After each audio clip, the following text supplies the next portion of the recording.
ಬೆಂಗಳೂರಿನಲ್ಲಿ ಏಕೈಕ ಪ್ರಾಣಿಗಳ ಚಿತಾಗಾರ ಬಂದ್ ಆಗಿದೆ. 100 ದಿನ ಕಳೆದರೂ ದುರಸ್ತಿ ಆಗ್ತಾ ಇಲ್ಲ ಚಿತಾಗಾರ. ಏಪ್ರಿಲ್ ಮೊದಲ ವಾರ ಪ್ರಾಣಿಗಳ ಚಿತಾಗಾರ ಸ್ಥಗಿತ ಆಗಿತ್ತು.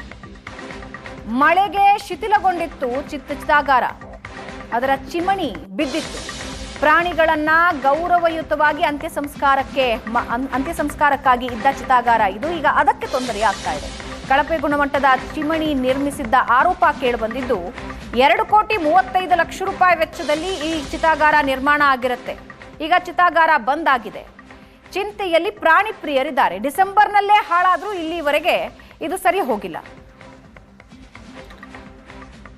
ಮನುಷ್ಯರಿಗೆ ಗೌರವಯುತವಾಗಿ ಅಂತ್ಯ ಸಂಸ್ಕಾರವನ್ನು ಮಾಡುವುದಕ್ಕೆ ಸಾಕಷ್ಟು ಸ್ಮಶಾನಗಳಿದೆ. ಪ್ರಾಣಿಗಳಿಗೂ ಕೂಡ ಅದೇ ರೀತಿಯಾಗಿ ಗೌರವಯುತವಾಗಿ ಅಂತ್ಯ ಸಂಸ್ಕಾರವನ್ನು ಮಾಡಬೇಕು ಅಂತ ಹೇಳಿ BBMP ಬಹಳ ವರ್ಷಗಳ ಹಿಂದೆ, ದಶಕಗಳ ಹಿಂದೆ ಪ್ರಾಣಿಗಳ ಚಿತಾಗಾರವನ್ನು ಕೂಡ ಸ್ಥಾಪಿಸಿತ್ತು.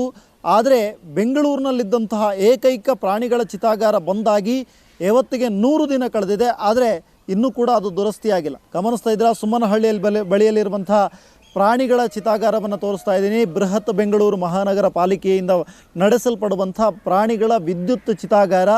ಸಾಕಷ್ಟು ಜನ ಇಲ್ಲಿಗೆ ಬರ್ತಾಯಿದ್ರು. ಪ್ರಾಣಿಗಳ ಚಿತಾಗಾರದಲ್ಲಿ ತಾವು ಸಾಕಿದಂತಹ ಪ್ರಾಣಿಗಳನ್ನು ಗೌರವಯುತವಾಗಿ ಕಳಿಸ್ಕೊಡ್ಬೇಕು, ಅಂತ್ಯ ಸಂಸ್ಕಾರವನ್ನು ಮಾಡಬೇಕು ಅನ್ನುವಂಥ ಕಾರಣಕ್ಕೋಸ್ಕರ ಇಲ್ಲಿಗೆ ಬರ್ತಾಯಿದ್ರು. ಆದರೆ ಪ್ರಾಣಿಗಳ ಚಿತಾಗಾರ ದುರಸ್ತಿಯಾಗಿರುವುದರಿಂದ ಸಾರ್ವಜನಿಕರು ಸಹಕರಿಸಬೇಕಾಗಿ ವಿನಂತಿ ಎನ್ನುವಂಥ ಬೋರ್ಡ್ ಹಾಕಿ ಇವತ್ತಿಗೆ 100 ದಿನ ಕಳೀತಾ ಇದೆ. ಏಪ್ರಿಲ್ 12ನೇ ತಾರೀಕಿಗೆ ಈ ವಿದ್ಯುತ್ ಚಿತಾಗಾರದ ಮೇಲ್ಭಾಗದಲ್ಲಿದ್ದಂಥ ಚಿಮಿಣಿ ಮುರಿದು ಬಿದ್ದಿತ್ತು. ಅವತ್ತು ಸುರಿದಂತಹ ಮಳೆಗೆ ಈ ಚಿಮಿಣಿ ದೀಪ ಏನಿದೆ, ಸಾಕಷ್ಟು ಚಿಮಿಣಿ ಮೇಲ್ಗಡೆ ಹೋಗುವಂಥ ಹೊಗೆ ಹೋಗಬೇಕಾಗಿದ್ದಂಥ ಒಂದು ಚಿಮಿಣಿ, ಈ ಚಿಮಿಣಿ ಮುರಿದು ಬಿದ್ದಿತ್ತು. ಈ ಶಿಥಿಲಾವಸ್ಥೆಗೆ ಬಂದಂಥ ಕಾರಣಕ್ಕೋಸ್ಕರ ಸಾಕಷ್ಟು ಸಲ ಅದನ್ನು ರಿಪೇರಿ ಮಾಡಬೇಕು ಅನ್ನುವಂಥ ನಿಟ್ಟಿನಲ್ಲಿ ಸಾಕಷ್ಟು ಅಧಿಕಾರಿಗಳೆಲ್ಲ ವಿಸಿಟ್ ಮಾಡಿದರು. ಆದರೆ ಅದರ ಪರಿಸ್ಥಿತಿಯನ್ನು ನೋಡಿದ್ರೆ ಗೊತ್ತಾಗುತ್ತೆ, ಸಂಪೂರ್ಣವಾಗಿ ಈ ಸ್ಥಿತಿಯಲ್ಲಿರುವಂಥ ತುಕ್ಕು ಹಿಡಿದು ಸಂಪೂರ್ಣವಾಗಿ ಅದು ಶಿಥಿಲಗೊಂಡಿರುವಂಥದ್ದು.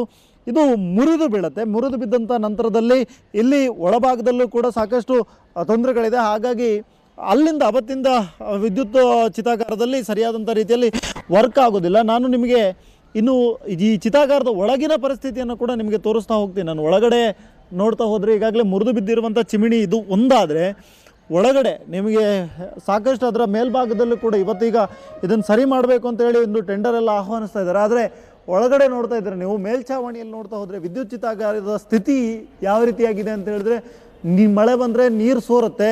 ನೀರು ಕೆಳಗಡೆ ಬೀಳುವಂಥದ್ದು ನೇರವಾಗಿ ಎಲ್ಲಿ ಆ ಪ್ರಾಣಿಗಳ ದೇಹವನ್ನು ಇಟ್ಟು ಒಳಗಡೆ ಕಳಿಸ್ತಾರೋ ಅದೇ ಈ ಜಾಗಕ್ಕೆ ಕೆಳಗಡೆಗೆ ಬೀಳುತ್ತೆ ನೀರು. ಮಳೆ ಬರುವಂಥ ಸಂದರ್ಭದಲ್ಲಿ ಸೋರಿಕೆ ಆಗುತ್ತೆ.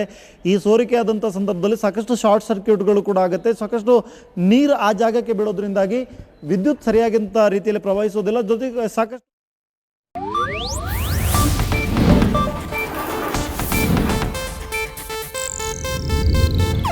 ಇದು ಏಷ್ಯಾನೆಟ್ ನ್ಯೂಸ್ ನೆಟ್ವರ್ಕ್ ಪ್ರಸ್ತುತಿ.